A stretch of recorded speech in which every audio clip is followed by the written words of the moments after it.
गुरुर्ब्रह्मा गुरुर्विष्णुः गुरुर्देवो महेश्वरः गुरुः साक्षात् परं ब्रह्म तस्मै श्री गुरवे नमः तस्मै श्री गुरवे नमः तस्मै श्री गुरवे नमः.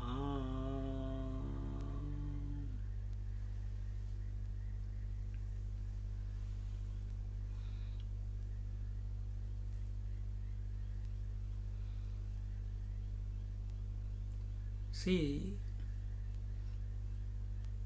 the journey is for the jiva. Jiva means the individual.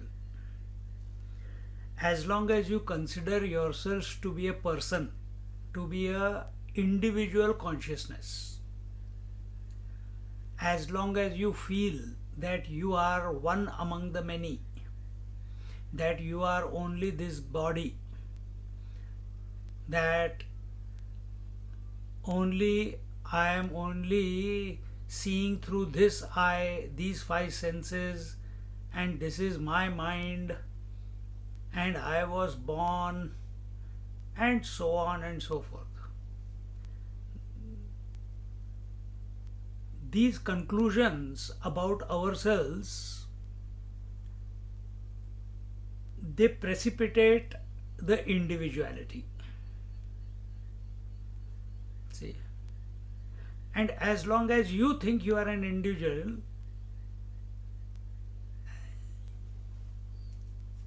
you will chart a journey, a path, so that you can you can be free of this individuality, which is called self-realization.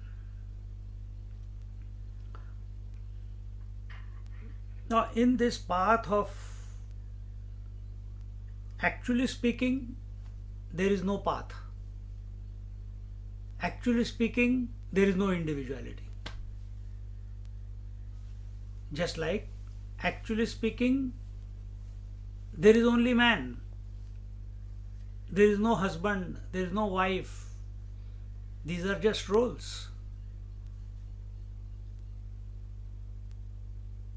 See, if you have bought $1 million house, what have you bought? You bought the space. You have bought the land, you have bought the house with the space enveloped in it, and that space you have paid $1 million. But that space was infinitely available. Why you have to pay? No, I can't live in that infinite. I want conditionings, and in that house I want to live. See?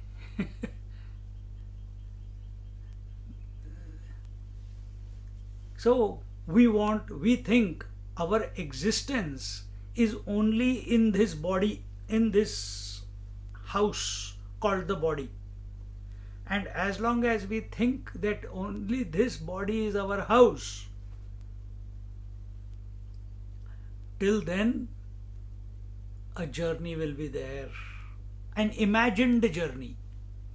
And that imagined journey could be by way of scriptures, by way of various sadhanas, yoga, pranayama, kundalini, nam jap, and this is imagined by the individual because he feels he is bound that he needs to do something in order to become free of the conditionings which he has accepted, and now he is not able to give up. And to give up, he needs to do sadhana. And majority of the people, in the name of sadhana, they remain only at the level of body doing yoga and pranayam. Understand, if our efforts are not leading to effortlessness, then we are not going the right way. We are going wrong somewhere in our approach. If I have not lived the day, if I have lived the day and I am not going to sleep at night, then somewhere I have gone wrong in my approach of the day. What could it be? Too much anxiety, too many things to do, not content, anxious, guilty, angry. So all these different emotions, wrong approaches to the day, are not allowing us to sleep at night.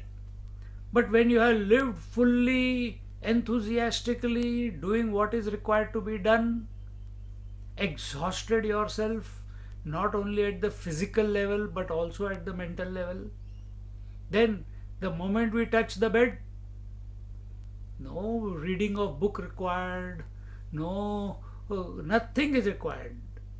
You just fall back. You just surrender to the sleep effortlessly. Why? Because you put the effort throughout the day. If you have not put the effort throughout the day correctly, then you get to go to bed, then you need to put efforts in the bed also. You have to turn this way, you have to turn that way, you have to think, you have to read, you have to do japa, that, and then wait for the sleep to come. And you give yourself, oh, I think I got up late today, that's why I am sleeping late. Or I slept in the afternoon, so I am sleeping late. No, you did not perform 110% during the day, that's why sleep is not coming. So, point we are saying here is that if our daily observation of our life is that we put efforts throughout the day only to become effortlessly surrendered to the sleep, then same thing must happen with whatever sadhana we are doing. So whether if we are listening to satsang, it must lead to effortlessness. It must lead to satsang, contentment. It must lead to this disposition that whatever needs to be done has been done. Enough. Whether it is yoga, whether it is japa, whether it is, we must allow it to reduce the activity, not increase the activity, but we become obsessed with the activity. So if we are doing japa, we become obsessed with japa. If we are doing yoga, we become obsessed with yoga. If we are doing pranayam, we get obsessed with pranayam as if that is the end in all. No. Pranayam must lead to silence. And when that is not clear, then we go the wrong way. We keep putting efforts because attention is on the body, attention is on doing. As long as your attention is on the body, till that time we will keep putting efforts. Exactly the same way. Now if this is understood, same way, when we come to this individuality, what is this individuality? This individuality is the I. I gave you the example that as a man you don't need to do anything, but as a husband, lot of responsibilities. In that example, husband has lot of issues, husband has lot of load, aspirations. Then the father has similar worries and aspirations about the children. The employee has same way. But man, no, if these roles are there, good. If they are not there, I'm fine the way I am. Same way, go back. This individuality. If the body is working, mind is working, breath is working, let it work.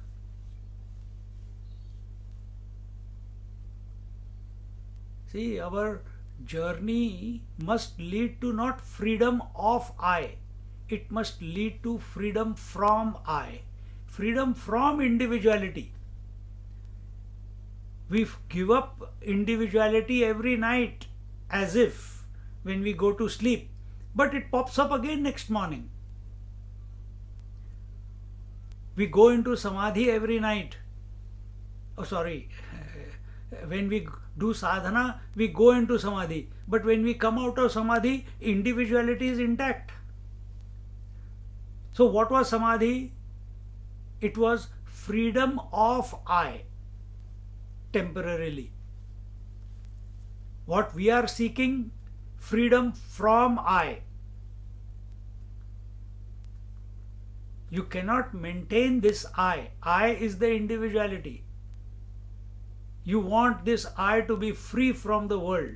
No, I want to be free from this bloody I.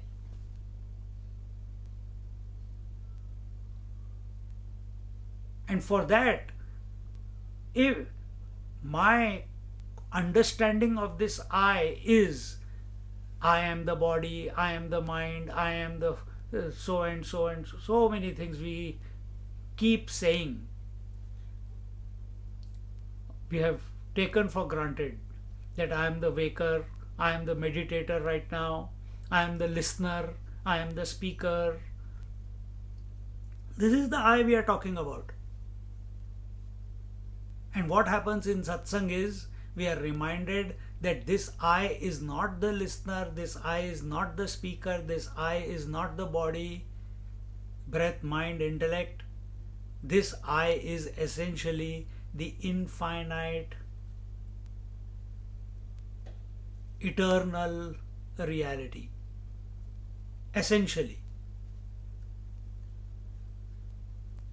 So if it has thought and accepted itself, this I has thought, got identified with the mind, and because it got identified with the mind, in the mind the thought of the world, the thought of the parents, the thought of the brothers, sisters, the thought of the body, the thought of the breath, the thought of the mind, the thought of the intellect, and it gets attached to that, thinking that is the norm. Now, so I is attached to thinking as a principle. So we introduce in that mind, hey, I think, because thinking can be cancelled only by thinking. So, hey, I think that instead of thinking all that we just now mentioned, you start thinking that you are Satchidanand Swarup. Again, words are being used. Body was a word, breath was a word, mind was a word, intellect was a word, emotions was a word. Everything it knows, it associates is only a word in the mind. So we are now replacing all those words with the thought, with the instruction that you are Satchit Anand, you are Nitya Shuddha Buddha Mukta Swarupa, you are eternal, you are ever pure, you are unborn. So this is what is told again and again to this I. But the old data has not got deleted yet. The old data of the thoughts that I am the body, I am the breath, I am the mind, that has not gone yet. And we are presenting to it the new data that you are eternal, you are unborn, you are all pervading, you are ever blissful, you are all knowing, you are ever existing, you are beyond birth and death.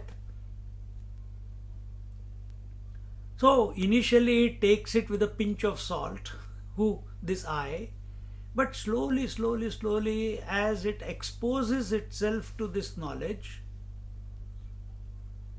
it starts gelling in. Now, this knowledge, some people need a teacher to tell them. This knowledge does not come merely by reading, it comes by listening. Comes by listening. Three places you can listen. First is, if you are listening to the teacher, and while you are listening to the teacher and you are absolutely alert to the words and what those words are indicating, even while listening we go into meditation. We fall back into ourselves. I won't use the word meditation. We fall back, we come to recognize our essential nature just while listening. Some people don't want to be person oriented. No, I don't want to listen. I am self-sufficient. It's a sign of ego. And they want to surrender to God and let the God decide. It is good. There's nothing wrong in that. But become available, and the Lord instructs them from within, and they become clear. They come to abide in their essential nature. It is possible. The Bhagavad is like that. The various scriptures are like that. So, second, listening. You are available to the words of the Guru outside, the teacher outside, who is like you. You are available to the words of the Lord within your heart or within your imagination. You are so focused and completely surrendered that, and you pray, please guide me, what should I do next? He guides. The words are revealed to you in your meditation upon the Lord. And the third place where the instruction comes is when we are contemplating on the self. And when we are contemplating on the self, many people have done that. They are not religious. They have never come to a Mahatma. Ravan Maharishi had no guru as such. Even though at home, when he was young, there may be deities in his house, but when he went to Arunachala, the only thought was, who am I? So he's focusing on the self, or trying to find out what is the true nature of the I. Shirdi Sai Baba was also the same. So many Mahatmas are there. Jnaneshwar Maharaj, okay, the Guru was there in that case. But so many Mahatmas are there. Anand Mahima, no Guru, no scriptures. And they keep contemplating on the I, and the I reveals to them. The self reveals to, not the I reveals to them, the self reveals to them in that contemplation, in that continuous interaction with who am I, what is my true nature. In that, the revelation comes of the right approach to this self, which will obliterate individuality, which will dissolve the individuality. But see, all the three places, it was only listening. To the Guru, you are doing the Shravana, the active listening. When you are contemplating on the Lord, you are listening to the Lord, because how do you listen to the Lord? His words erupt. And same thing when we are contemplating on the I, on the self, again the conscience speaks to you, the inner voice speaks to you and guides you to that. And what does it guide? All these three are gurus. The self is the guru, the Lord is the guru, and the teacher is the guru. And all of these gurus, you are seeing them different, but actually it is the same. Just like you are seeing different houses, but the space is the same that they occupy. You see different ornaments, but the gold is the same. You see different waves, but the water is the same. You play different roles, but the man or the woman is the same. See? Similarly, whether it is the self, whether it is the Lord, whether it is the teacher, actually they are one and the same. See? So in Vedanta, we have to understand that this individuality is only a figment of imagination. By whom? By this mind. There is nothing called individuality. Then what is there? There is only reality. There is nothing called husband, wife, brother, sister, father, daughter. No. Then what are these? Oh, these are, I am playing these roles. How can you say they are not there? But where are they? They are only in your mind. Then what is natural? The person, the man or the woman is the original. All the roles that they are playing are imaginary. Similarly, this self is the natural one. And everything else is imaginary. Individuality is imaginary. And individuality cannot express without the self. But the self can express in spite of individuality.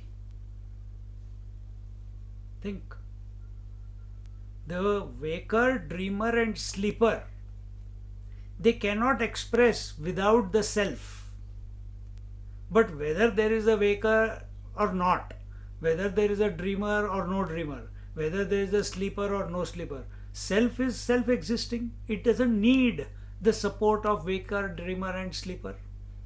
Just like, again come back to this present example we are taking, just like the man or the woman doesn't need the father, mother, daughter, sister, various roles for its existence. Man or woman support all the roles but is independent, transcendental to the roles. Man or woman doesn't suffer. The roles suffer. So where are the roles? Roles are imaginary. They are ghosts. And if we take those roles to be the individuality, what is their original? Their original is man. Now go one step further. If we take this role of individuality as the role, then what is the original? The original is the self. And that self alone is expressing as all the individuals as if in this world. Everywhere. That self alone is expressing as all the forms. That self is, whether it is sentient or insentient, matter. And that self alone is expressing as a life in every form. Existence in every form. And somewhere we have forgotten that, for whatever reasons. Maya. And that Maya at the individual level is our mind. So we have to go beyond the mind. And the only one who can take us beyond the mind is not the mind. If we keep thinking, we are still in the mind only. This idea of individuality is only in the mind only. We need someone who has realized. We need the totality, or we need the self, the pure self, to pull us out of this mind. Just like we think of the sleep, and the sleep,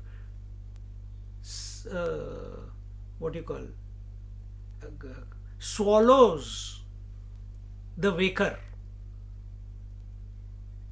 The sleep thought swallows the waker.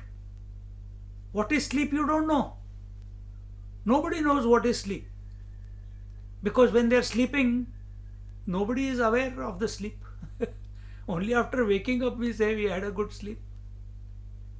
Similarly, we keep contemplating and coming to accept that this consciousness that I am is essentially of the nature of infinity. I am not this form. I am not these concepts. I am not this idea. I am not this wife, brother, husband, etc. I am not happy or sad. I am not the one who is hungry and thirsty. These are all phenomena. Phenomena is not real. We see the sunrise and sunset, it is a phenomena. Never a feeling comes, oh, how beautiful sunrise, it's happening right in front of my eyes right now.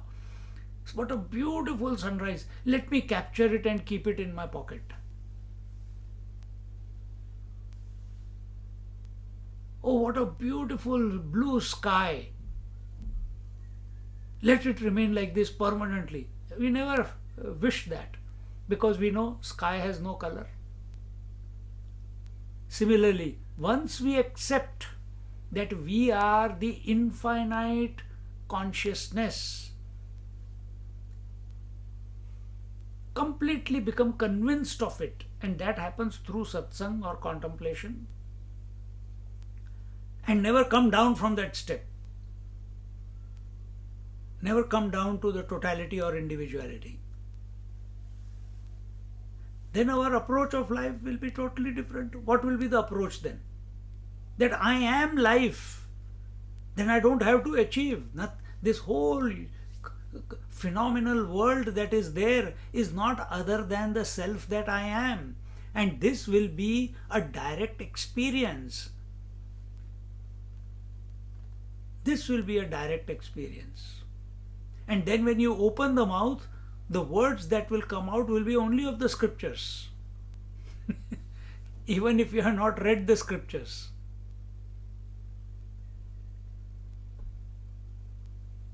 Because the phenomena will continue, and phenomena is the mind, which is absorbed into the reality. And when it comes up, and the phenomena continues, then communication has to happen. What communication will happen? What communication do you do? If you consider yourself as father, then that will be the communication. If you consider yourself as husband, that will be the communication. If you consider yourself as man, then that will be the communication. If we consider ourselves to be the sannyasi, then that will be the disposition and communication. When I consider myself to be the infinite reality without a question, without a doubt, then what will be the communication? And somewhere this is happening to each one of us. That's why we want to be exposed to satsang again and again. That's why we want to speak about it again and again, so that we remain in those type of thoughts and not come down from that high pedestal, not pedestal, higher thinking, which is all inclusive, which is all inclusive. So today, when we sit, think whether the space is trapped in the walls of the house, still it is part and parcel of the total space. The house is in the space, and space does not get trapped nor gets affected by the walls of the house. The space inside the house is thinking I am an individual, but actually its nature is infinity. Actually, the nature of the space is that air, fire, water, earth are existing because of it, in it, but it is not affected by anything. So take this position in meditation today, that the entire creation,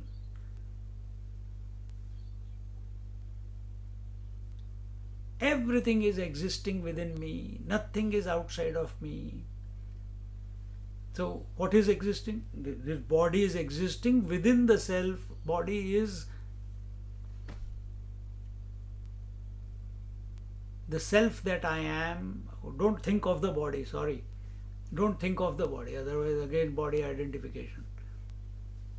The self that I am, and I feel that I am inside this body, is actually the infinite principle.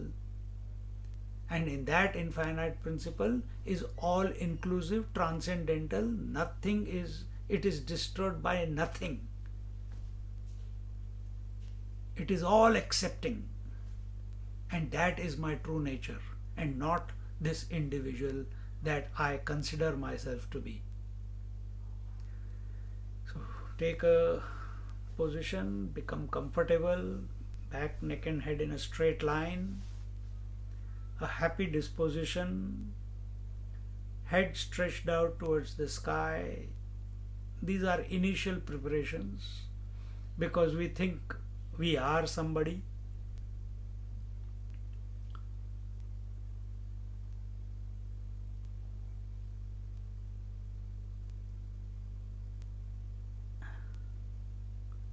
Become aware of your breath. Just watch the incoming and outgoing breath.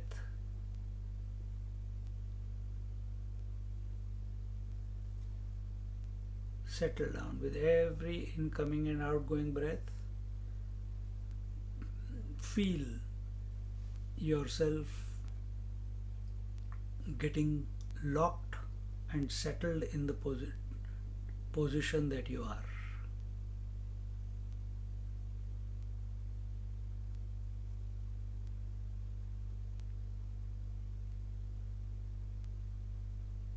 And now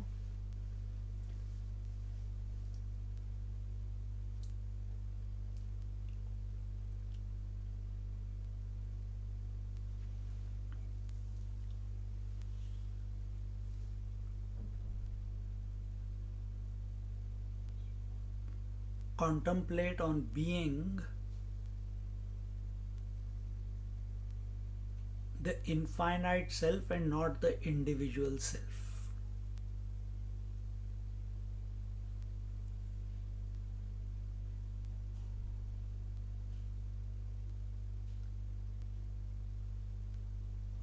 I am the unconditioned one. I am the unlimited one. I am transcendental to body, breath, mind, intellect.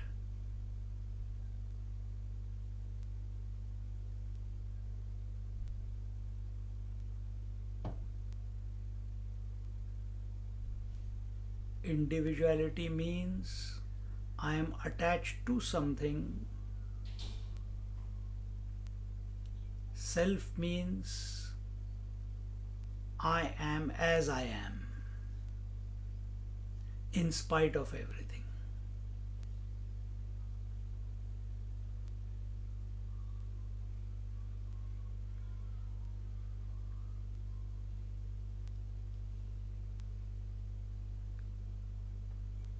Just because the walls of the house are built in space, space doesn't get divided. It seems to be divided, but actually it is not. Same way, because of the form of the body, it seems that there is one consciousness in this body,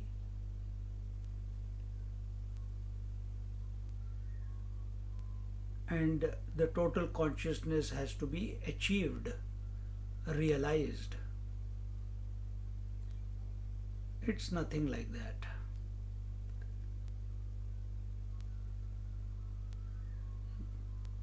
Just as a wave is already the waters, the true nature of this individual that I am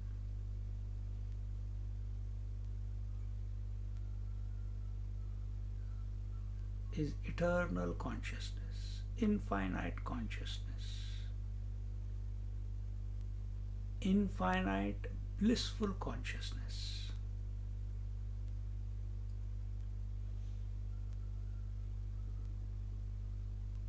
And after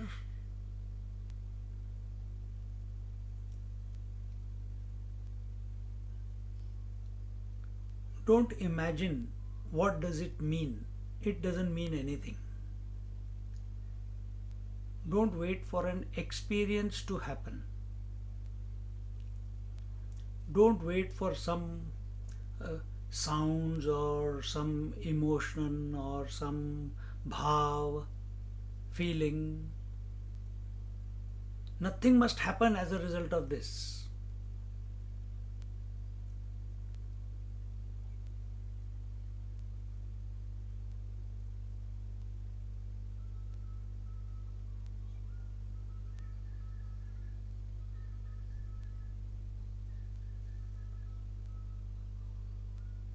As self is complete, nothing is lacking in it.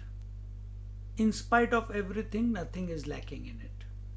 Space is complete, so the self is complete.